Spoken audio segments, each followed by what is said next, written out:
Dewa Perang Ye-Shikai. Bab 1511. Ye-Shikai duduk di kursi, merasa gelisah.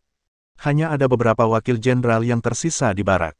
Hampir semua prajurit telah bergabung dalam pertempuran. Dinding luar kamp bagaikan penggiling daging.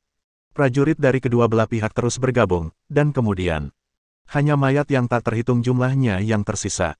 Kedua belah pihak tahu bahwa dinding luar ini adalah garis pertahanan terakhir. Tampaknya, pasukan Qin akan dapat langsung masuk ke kamp dan mengubahnya menjadi rumah jagal. Oleh karena itu, para pemberontak juga bertempur mati-matian. Ye-Shikai telah bertempur ratusan kali dengan para pemberontak, tetapi ini adalah pertama kalinya ia melihat perlawanan yang begitu sengit. Pada saat ini, Wan Qiyuan masuk dari luar barak. Ye-Shikai mengangkat kepalanya dan melihat pengunjung itu. Wajahnya yang serius akhirnya menunjukkan sedikit kelegaan. Saya, Wan Qiyuan, memberi hormat kepada jenderal. Cepatlah, situasinya mendesak selama perang, dan tidak perlu begitu banyak formalitas palsu. Ye-Shikai mengangguk sebagai jawaban. Jenderal, Wan Qiyuan meminta untuk bertempur demi kavaleri. Anda berani, tapi saya punya alasan untuk tidak membiarkan kavaleri ikut bertempur. Kavaleri ini semua adalah tim lama saya. Saya tahu betul betapa sulitnya melatih kavaleri elit seperti itu. Sebagai komandan kavaleri, Anda seharusnya tahu betapa besar upaya yang telah kita curahkan untuk membentuk 2.000 kavaleri ini. Medan perang Anda adalah dataran kosong. Di daerah pegunungan ini, jalan pegunungan yang terjal akan mengikat kuda-kuda Anda. Anda bukan hanya tidak bisa maju ke medan perang, tetapi Anda juga bisa dibantai. Jenderal, sebagai komandan, tentu saja saya akan memikirkan saudara-saudara saya, tetapi sebagai prajurit, saya tidak bisa hanya menonton pertempuran di depan dan tidak melakukan apa-apa. Wan Qiyuan tidak rendah hati maupun sombong. Suaranya tidak keras, dan ia tidak meraung secara langsung, tetapi Ye-Shikai melihat tekad di mata manusia serigala ini. Layaknya serigala di padang rumput, sabar dan ulet. Wan Qiyuan, Anda selalu tenang dan teguh. Anda datang kepada saya hari ini untuk mengajak bertarung. Saya khawatir Anda sudah punya rencana. Ye-Shikai memahami arti kata-kata Wan Qiyuan. Jika ia tidak memiliki rencana dan persiapan yang memadai, bagaimana mungkin ia gegabah meminta bantuan? Jenderal, Anda bijaksana. Saya punya rencana. Saya harap Anda bisa memberi saya saran. Silakan. Jenderal, silakan lihat petanya. Wan Qiyuan menunjuk ke peta yang tergantung di dinding. Ini adalah peta yang Ye-Shikai minta sersan untuk gambar ulang sesuai dengan peta distribusi kamp musuh yang dikirim kembali oleh anggota tim. Apa yang salah dengan peta ini? Jenderal, apakah Anda pikir pasukan musuh akan menaruh semua telur mereka dalam satu keranjang? Wan Qiyuan tiba-tiba berkata, menarik perhatian Ye-Shikai. Tentu saja tidak. Laporan regu mengatakan bahwa ini hanyalah salah satu kamp besar. Melapor kepada jenderal, menurut penyelidikan saya beberapa hari terakhir, ada jalan tersembunyi di belakang kamp. Jika pasukan musuh di kamp tahu bahwa mereka tidak dapat melawan, mereka dapat menyelinap dari jalan kecil itu. Apa katamu? Saraf Ye-Shikai tiba-tiba menegang ketika mendengar ini, dan jari-jarinya gemetar. Berita yang dibawa Wan Qiyuan bagaikan pukulan di kepala. Jika musuh benar-benar lolos, ribuan orang yang bertempur di garis depan akan kehilangan maknanya. Apakah berita ini akurat? Ye-Shikai berbalik dan berkata dengan suara dingin, kau seharusnya mengerti apa yang akan terjadi jika kau berbohong. Aku bersedia menjamin dengan nyawaku bahwa setiap kata adalah benar. Jika ada kebohongan, aku bersedia bunuh diri untuk meminta maaf. Tunggu sebentar, bagaimana kau tahu? Tanya Ye-Shikai.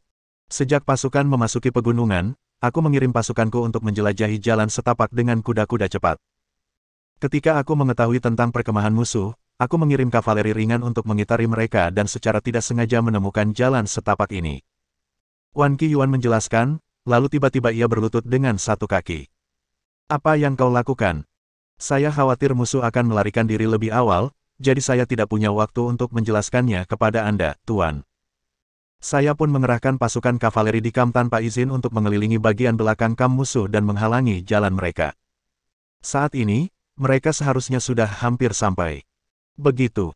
Ye-Shikai menghela napas dan menepuk bahunya pelan. Baiklah, Anda juga memikirkan situasi secara keseluruhan. Saya tidak akan menyalahkan Anda. Jika pasukan kavaleri dapat menghalangi musuh, saya akan mencatat jasa Anda. Terima kasih, Tuan. Ngomong-ngomong, pergi dan panggil Sang Guan Jian kembali. Ya. Malam. Jenderal, mengapa Anda menarik pasukan dan meminta kami mundur? Ya, Jenderal, saudara-saudara telah bertempur seharian penuh dan akan segera meruntuhkan tembok luar. Barak Yesike dipenuhi para jenderal, yang semuanya berlumuran darah dan terus mengeluh. Ketika pertempuran sengit berlangsung hingga malam, ia meminta para prajurit untuk menarik pasukan. Ribuan prajurit dan 500 komandan yang bermata merah karena pembunuhan bahkan ditarik keluar dari medan perang oleh para pengawal. Mancang duduk sendirian di sudut, tak berkata sepatah kata pun. Bukannya ia tak ingin mengeluh, tapi ia terlalu lelah. Ia menderita 2 luka tusuk dan 1 luka panah. Ketika ia ditarik jatuh oleh para pengawal, ia tak bisa lagi membedakan mana darah musuh dan mana darahnya sendiri.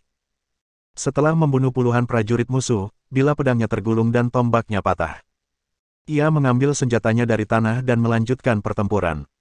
Aku baru saja mendapat pesan bahwa ada jalan kecil di belakang perkemahan yang bisa digunakan untuk melarikan diri, kata Yesike ringan.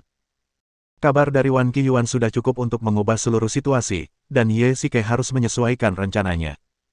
Apa, Jenderal? Apa yang harus kita lakukan? Wan Qiyuan sudah memimpin pasukan kavaleri untuk mencegat mereka. Aku khawatir jika kau bertarung sampai mati hari ini, mereka akan terpaksa melarikan diri lebih awal, jelas Yesike. Ini. Para jenderal saling berpandangan, tetapi mereka tak berdaya. Mereka sungguh tak terima setelah bertempur seharian, mereka mendapatkan hasil seperti ini. Berapa banyak korban di pihak pasukan kita? Tanya Yesike. Lebih dari 800 orang tewas dan lebih dari 500 orang terluka. Korban di pihak musuh lebih dari 2.000 orang.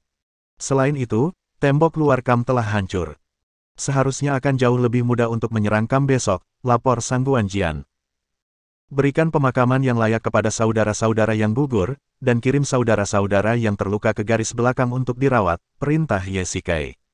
Ya, sebenarnya, Yesike tidak rela membiarkan semua orang mundur dari lubuk hatinya.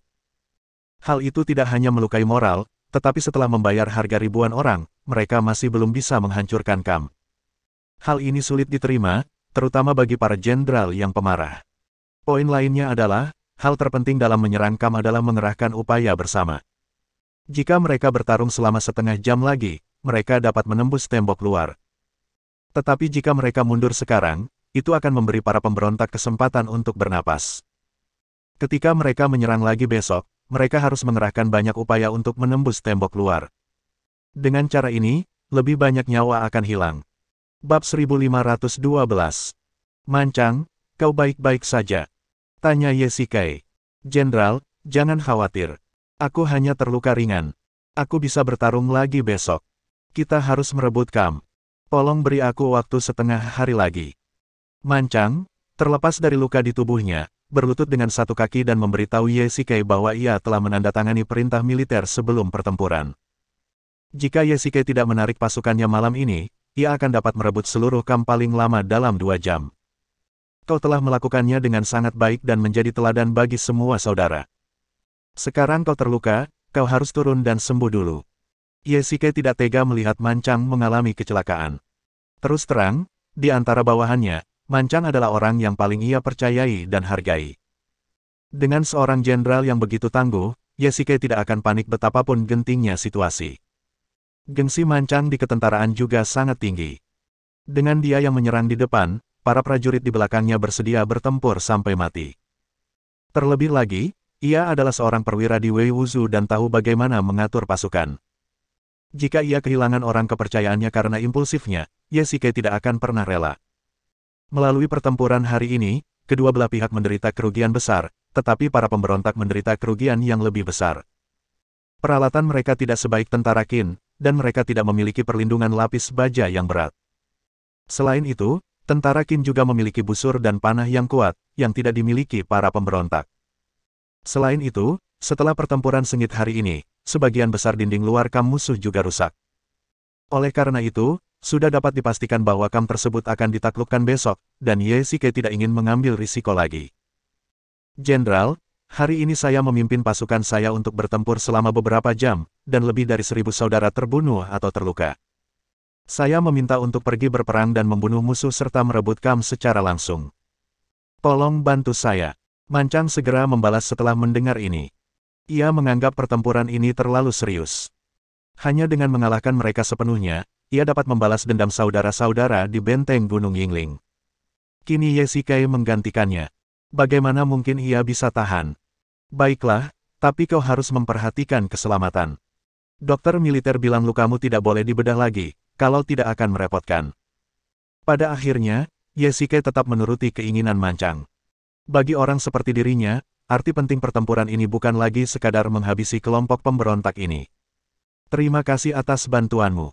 Keesokan harinya, setelah beristirahat semalaman, para prajurit kembali bersemangat. Sebelum pertempuran, mereka sudah dipenuhi niat membunuh. Seperti kata pepatah, menekan dulu baru memuji, mereka menahan napas ketika Ye Shikai memanggil pasukan tadi malam. Saudara-saudara, hari ini adalah pertempuran terakhir, ikuti aku. Mancang berdiri di depan pasukan, menghunus pedangnya, dan berteriak keras. Bunuh! Bunuh! Ye Shikai berdiri di posisi komando di belakang, memandangi seluruh medan perang. Pasukan Qin yang menyerbu bagaikan gelombang pasang, menyerbu ke dalam kamp dalam gumpalan hitam, dan menembus dinding luar kamp hanya dalam sekejap. Ye Shikai menyadari bahwa pertahanan musuh jauh lebih lemah daripada kemarin. Selain itu, moral pasukan sedang tinggi. Banyak prajurit mengabaikan luka panah setelah tertembak, dan bergegas maju dengan kepala tegak. Bahkan ada 2 orang yang bergulat di tanah dan langsung menggigit leher musuh. Intensitasnya hanya bisa digambarkan sebagai gila. Pak Tuaye, sebentar lagi kam ini akan jatuh ke tangan kita. Sangguan Jian berdiri di sampingnya dan berkata ringan. Kau benar. Dibandingkan kemarin, pertahanan musuh hari ini memang lemah. Kurasa mereka bisa menarik sebagian besar pasukannya.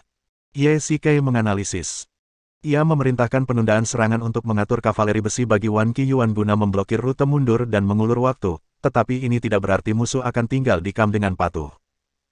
Mungkin Yan Yu telah mengatur agar pasukan meninggalkan jalur pelarian tadi malam, tetapi beberapa jam dari senja hingga larut malam seharusnya cukup bagi Wan Qiyuan untuk mengaturnya. Ayo pergi, ayo kita lihat.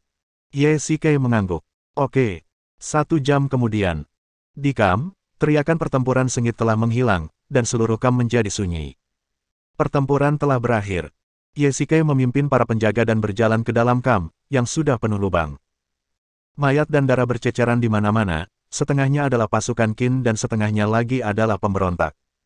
Pak Tuaye, seluruh kamp sudah tamat. Menghitung hasil kemarin, korban musuh tidak kurang dari 4.000, hampir musnah. Begini, kamp ini tidak terlalu ramai jika digunakan untuk menempatkan tentara, tetapi agak terlalu ramai untuk menampung begitu banyak mayat. Sangguan Jian bercanda, tetapi ada nada sedih dalam nadanya. Ya, mengapa orang yang hidup harus menjadi mayat? Untuk apa perang? Kubur mereka, kata Ye Shikai ringan. Ada ribuan mayat di sini. Mereka tidak bisa membawa mereka kembali untuk dimakamkan. Tanpa begitu banyak orang, bahkan jika mereka menguburkannya, mungkin akan memakan waktu lama. Oke, cepat, kepung mereka dan jangan biarkan mereka pergi. Pada saat ini, sebuah teriakan tiba-tiba datang dari tak jauh. Ye Shikai dan Sangguan Jian bergegas menghampiri ketika mendengar suara itu. Mereka melihat ratusan tentara membentuk lingkaran dan mengepung lebih dari 30 pemberontak. Jenderal ada di sini. Melihat Ye Shikai datang, para prajurit segera memberi jalan. Yang tidak ia duga adalah ada seorang jenderal di balik baju zirah para pemberontak ini. Minggir semuanya. Teriak Ye Shikai, memberi isyarat kepada semua orang untuk bubar, dan perlahan berjalan ke depan. Siapa kau? Ye Shikai mengamati orang ini dengan saksama. Pedang di tangannya juga pedang yang bagus. Ia memancarkan rasa bangga dari ujung kepala hingga ujung kaki. Ye Shikai yakin bahwa ia jelas bukan perwira biasa. Yan Yu, kata orang ini dengan sangat tenang. Apa, bukankah Yan Yu komandan para pemberontak? Ya, sepertinya kita berhasil menangkapnya hari ini. Bunuh dia, dan kita akan menang. Semua orang sangat gembira ketika mendengar nama Yan Yu. Mereka semua melangkah maju dengan tombak dan tombak perunggu mereka. Menangkap musuh hidup-hidup berarti kemenangan besar. Anda adalah komandan mereka. Ye Shikai melambaikan tangannya, memberi isyarat kepada semua orang untuk tidak bergerak. Ya, bolehkah saya bertanya siapa Anda? Jenderal Qin, Ye Shikai. Ternyata Jenderal Ye yang berperang melawan suku serigala. Saya sudah lama mendengar nama besar Anda. Saya tidak menyangka akan bertemu Anda hari ini, jawab Yan Yu. Aku tidak menyangka reputasiku begitu hebat. Ye Shikai tidak ingin melanjutkan obrolan, jadi ia langsung ke intinya, kalian sudah kalah, menyerahlah. Saudara-saudara, letakkan senjata kalian. Yan Yu menoleh dan melirik puluhan saudara di belakangnya, lalu berkata dengan sedih bahwa kekalahan sudah diputuskan, dan perlawanan hanyalah sia-sia. Ini, letakkan. Melihat mereka tidak mau meletakkan senjata, Yan Yu mengulanginya, dan para pemberontak yang tersisa meletakkan senjata mereka dan menyerah. Kalian jenderal yang baik, tapi kenapa kalian mau menjadi bandit? Bab 1513. Jika hanya dari sudut pandang komando, Ye Shikai masih sangat mengagumi Yan Yu. Setelah kehancuran negara Wei, ia mampu mengumpulkan pasukan sebesar itu dan mengalahkan pasukan Qin tanpa daya. Jika identitas dan situasi keduanya dibalik, Ye Shikai mungkin tidak akan mampu melakukannya. Selain itu, dari sudut pandang taktiknya, memang sempurna, tetapi kekuatan keseluruhan mereka masih terlalu jauh di belakang pasukan Ye Shikai, dan kekalahan mereka tak terelakkan. Jenderal Ye, Anda baru berusia 20-an tahun ini, dan Anda dapat memimpin ribuan pasukan. Anda memang muda dan menjanjikan. Namun, ada banyak hal yang masih belum Anda pahami. Dunia ini tidak hitam dan putih. Anda mungkin tidak putih, dan saya mungkin tidak hitam. Kita semua, abu-abu. Siapa yang berhak saling mengomentari? Kata Yan Yu ringan tanpa rasa takut. Ayo pergi. Di hadapan para prajurit, Ye Shikai memiliki beberapa hal yang tidak pantas untuk dikatakan, dan ia tidak banyak bicara, jadi ia meminta para prajurit untuk membawa pergi semua pemberontak yang menyerah. Sangguan, bawa saudara-saudara untuk melihat jalur pelarian, perintah Ye Shikai. Baiklah, aku sudah mengirim mancang untuk pergi. Sangguan Jian mengangguk sebagai jawaban. Jenderal, pencuri itu telah membunuh begitu banyak saudara kita, mengapa kau tidak membiarkan kita membunuhnya? Ya, bunuh dia dan balaskan dendam saudara-saudara kita. Banyak prajurit yang murka ketika melihat Yan Yu dibawa pergi. Membakar Kam Yingling adalah rencananya, dan begitu banyak saudara dibakar sampai mati. Sekarang setelah ia tertangkap, para prajurit tentu saja murka dan ingin membunuhnya untuk melampiaskan amarah mereka. Semuanya diam, teriak Ye Shikai, dan semua orang langsung terdiam. Jenderal musuh telah diikat, dan seorang anak kecil pun bisa merenggut nyawanya. Kau bunuh dia untuk melampiaskan amarahmu. Pahlawan macam apa kau ini? Jika kau memiliki kemampuan ini, kau harus bertarung langsung di medan perang dan mengalahkan pasukan musuh. Kau adalah seorang pahlawan. Ye Shikai mengumpat dengan keras. Setelah mendengar ini, semua orang menundukkan kepala dan berhenti berbicara. Menurut hukum Qin, pemberontakan adalah kejahatan berat yang tak termaafkan. Bahkan jika Yan Yu tidak terbunuh sekarang, ia tidak akan bisa lolos dari kematian ketika dikawal kembali ke Puyang, tapi Ye Shikai ingin mengatakan sesuatu kepadanya. Seluruh pasukan akan mendirikan kemah di sini dan beristirahat dengan baik. Semua prajurit telah bekerja keras hari ini. Biarkan juru masak memasak daging untuk semua orang. Malam harinya, Ye Shikai sedang duduk sendirian di tenda. Pada saat ini, dua penjaga membawa Yan Yu naik. Lepaskan dia. Ye Shikai mengangkat kepalanya, melirik orang yang datang, dan berkata dengan ringan. Ini. Kedua penjaga itu saling memandang dan ragu untuk melakukan apapun. Apa? Kau tidak mendengar dengan jelas.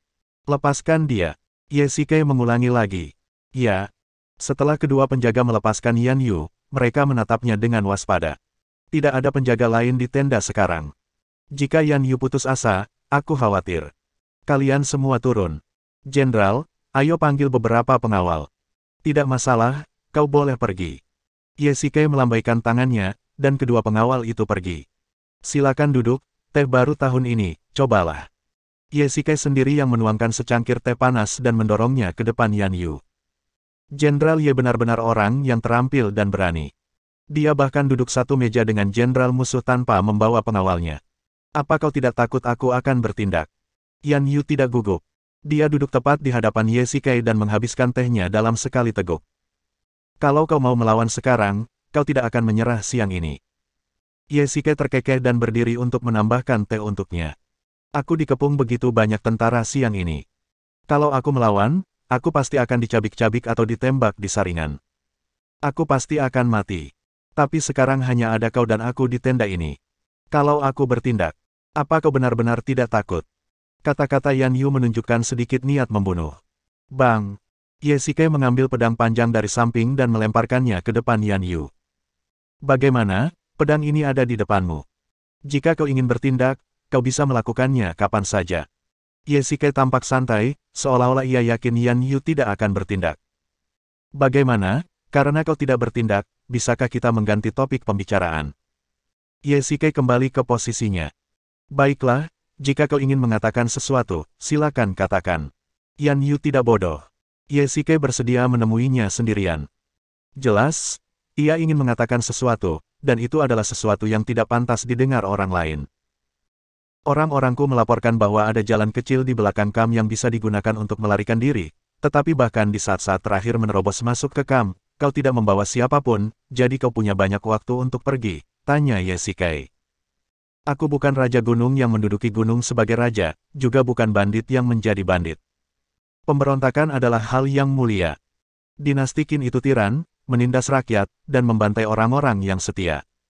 Setiap orang yang berpengetahuan harus melawan. Sebagai seorang jenderal, aku harus memimpin rakyat untuk melawanmu.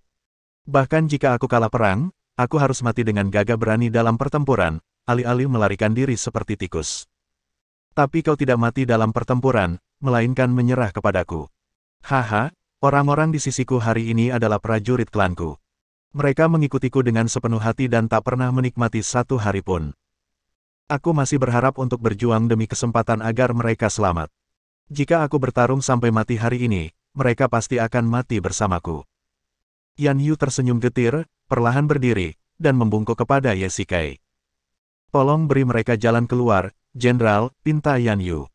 Baiklah, aku berjanji, setidaknya aku bisa menjamin mereka tidak akan mati. Ye Shikai akhirnya mengangguk. Yan Yu mendengar ini dan berdiri. Terima kasih, Jenderal Ye. Kau bisa menyelamatkan prajuritmu, tapi kau tak bisa lolos dari kematian. Tak masalah. Mendapatkan ini saja sudah cukup. Kau jenderal yang baik, tapi sayang sekali kau berada di pihak yang salah. Seandainya kau bergabung dengan pasukan Qin, kau tak akan seperti ini sekarang. Kau ingin aku menyerah pada Qin yang tiran, itu mustahil. Sebelum Ye Shikai selesai berbicara, Yan Yu memotongnya. Seperti kata pepatah, para pahlawan saling bersimpati. Ye Shikai sangat ingin berteman dengan Yan Yu, tetapi posisi kedua belah pihak ditakdirkan untuk menjadi musuh bebuyutan. Tapi setidaknya malam ini, mereka masih bisa mengobrol semalaman. Keesokan harinya, pagi-pagi sekali. Ye Shikai dan Yan Yu mengobrol sepanjang malam, mulai dari urusan militer hingga keyakinan, dan membicarakan segalanya. Ye Shikai tidak menyangka keduanya bisa mengobrol begitu lama. Laporkan kepada Jenderal, kabar baik, Komandan Sue telah kembali. Pagi-pagi sekali, para pengawal Ye Shikai bergegas masuk dan berteriak keras. Apa? Ye Shikai terkejut mendengar berita itu, dan rasa kantuknya lenyap. Ia berdiri dari kursi dan bergegas keluar tenda. Sue-san, kau baik-baik saja. Begitu Ye Shikai keluar, ia melihat Sue-san dibawa dengan tandu oleh beberapa anggota tim. Jangan khawatir, Jenderal, aku baik-baik saja. Sue-san melambaikan tangannya. Wajahnya tampak agak pucat, tetapi ia tampak bersemangat. Aku tahu kau tidak akan mati. Bab 1514. Melihat Sue-san masih hidup, Ye Shikai sangat terkejut hingga hampir menangis. Akhir-akhir ini, selain perang yang akan datang, ia paling mengkhawatirkan keadaan Sue-san. Bagaimana kau menemukannya? Tanya Ye Shikai cepat. Melapor ke Jenderal, kami telah mencari selama 2 hari dan akhirnya menemukan Komandan Sue di hutan. Ia terluka di paha dan telah memakan semua makanan kering yang ada di tubuhnya. Ia lemah, jadi kami buru-buru mengirimnya kembali. Seorang anggota tim berkata, baiklah, sudah cukup, jangan bicara apa-apa, cepatlah dan kirim dia kembali ke kabupaten, dan minta dokter terbaik untuk merawatnya. Ye Shikai berkata dengan penuh semangat, Sue-san, tunggu sampai aku menyelesaikan urusanku di sini, lalu kembali ke kabupaten untuk mengunjungimu. Baiklah, Jenderal, silakan. Aku akan menunggumu, desis, sakit, kalian semua hati-hati. Sue-san berteriak kesakitan, dan semua orang tertawa. Ye Shikai memeriksanya lebih dekat dan menemukan bahwa lukanya telah terinfeksi. Selama berhari-hari, ia hanya membalut lukanya. Jika tidak diobati, akan menjadi masalah besar. Cepat dan kirim dia kembali ke daerah. Ya. Setelah mengirim Sue-san pergi, Ye Shikai kembali ke kamp. Pasukan sedang makan malam. Karena mereka telah memenangkan pertempuran, Ye Shikai memerintahkan untuk memperbaiki makanan dan memberi hadiah kepada para prajurit. Akhir perang merupakan kebahagiaan besar bagi semua yang selamat. Banyak prajurit keluar dari tenda, menikmati bakpao hangat, bubur, dan mengobrol. Yesike memimpin para penjaga melewati kamp tempat para tawanan perang ditahan. Mereka melihat para tawanan hanya mengenakan pakaian seadanya dan tampak sangat lemah. Waktu makan telah tiba, tetapi tidak ada prajurit yang memberi mereka makan. Apakah mereka sudah makan? Tanya Yesike kepada penjaga. Melapor ke jenderal, mereka belum makan.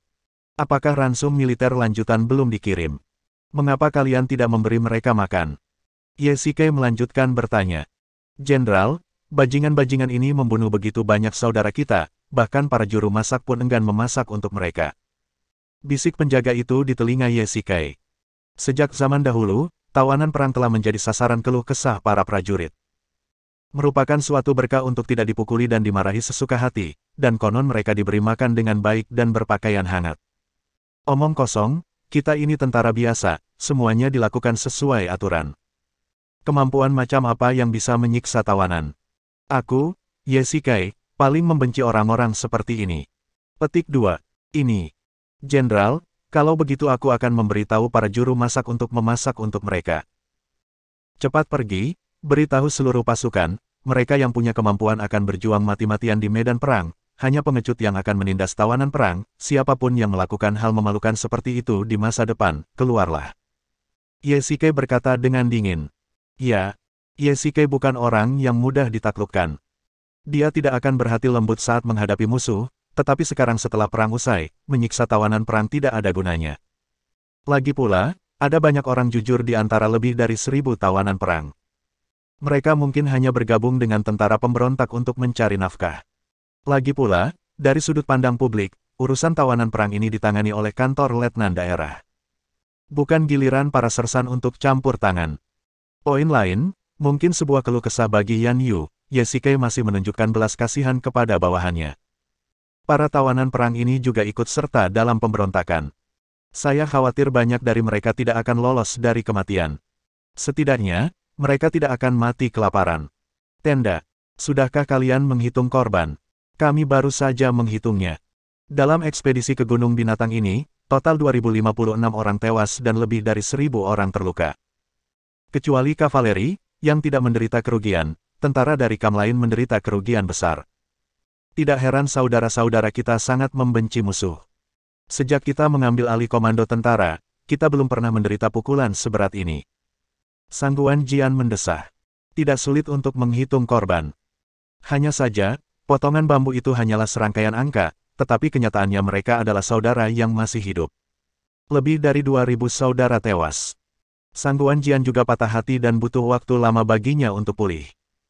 Hujan deras di luar, persis seperti suasana hati mereka berdua sekarang.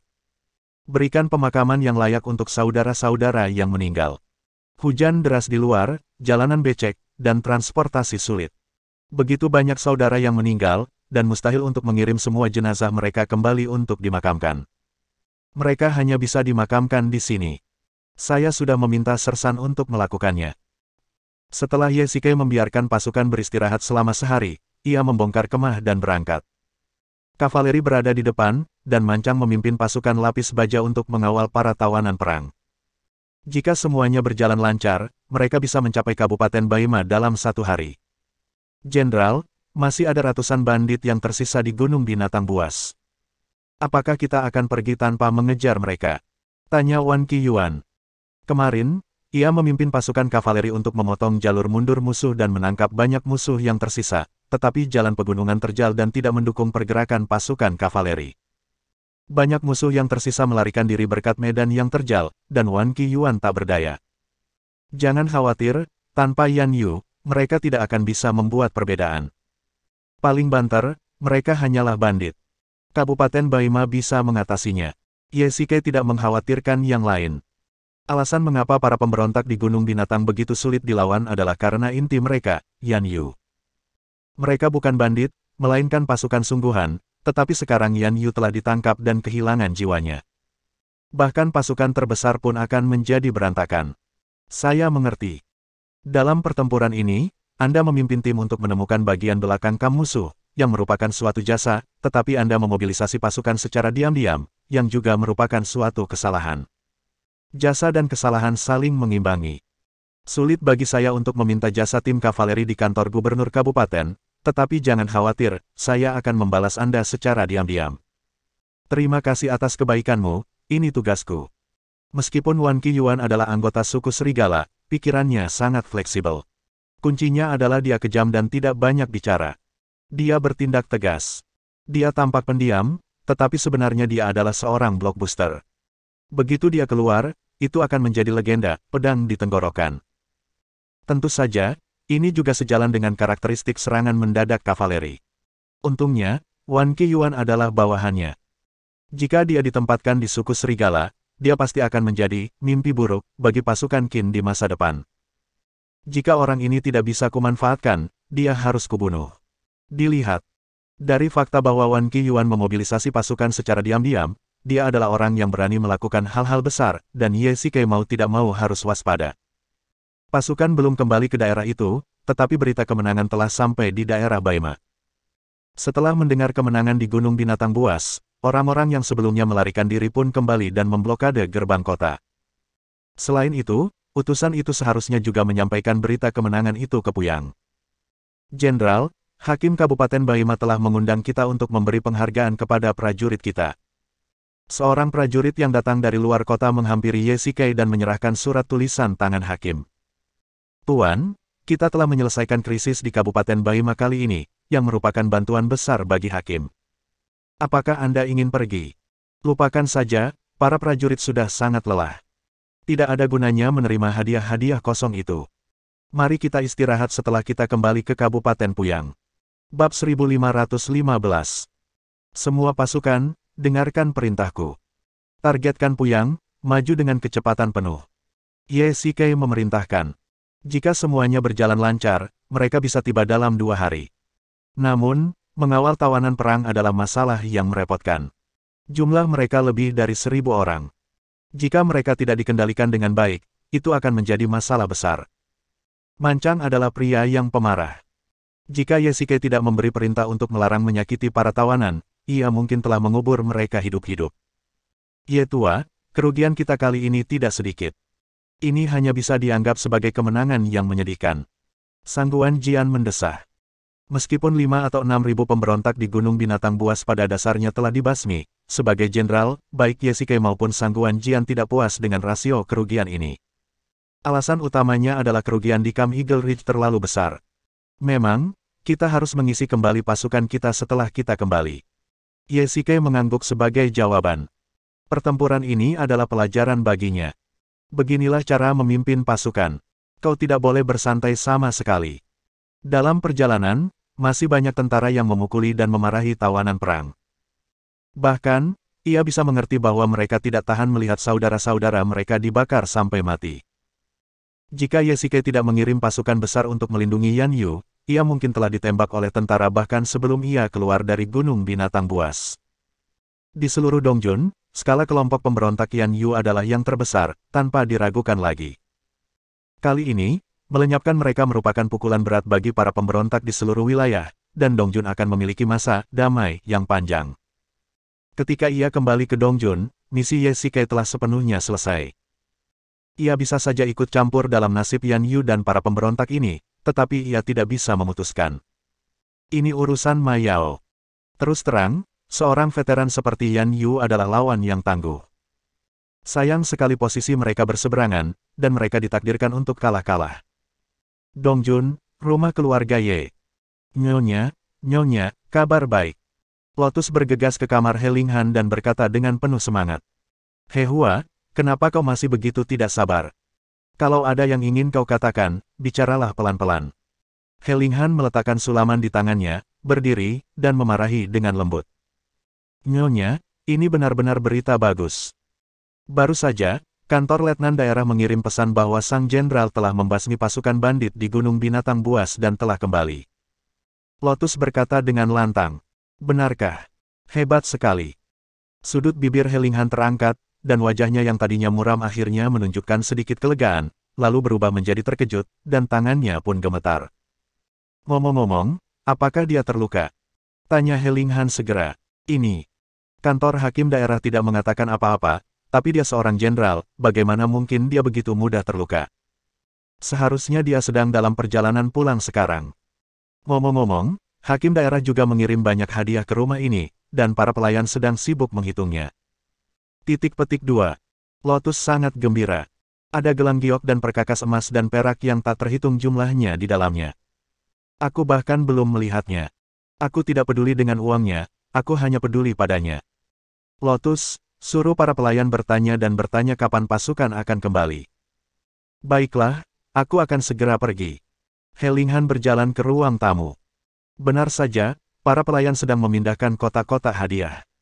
Ia belum pernah melihat begitu banyak harta karun sebelumnya, dan ia langsung terpesona. Nyonya, gudang ini tidak muat lagi. Kemana kita harus memindahkannya? Tanya seorang pelayan. Anda bisa memindahkannya ke kebun dulu. Kalau tidak muat, taruh di gudang kayu. Baik. Nyonya, ada seorang wanita di luar pintu yang mengaku sebagai Hualiandi dan ingin bertemu Anda. Pada saat itu, seorang pelayan lain datang dan berkata, "Ayo, masuk. Oh, ayo buatkan teh." He Linghan berkata berulang kali.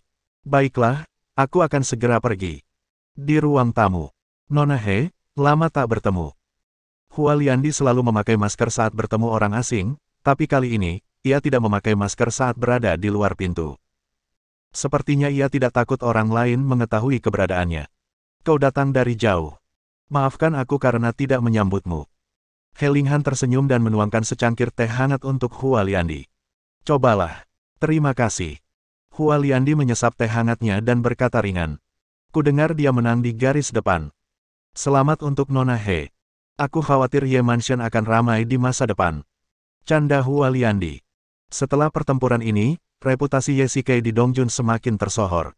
Aku khawatir bahkan para wanita tua di desa pun tahu tentang reputasinya.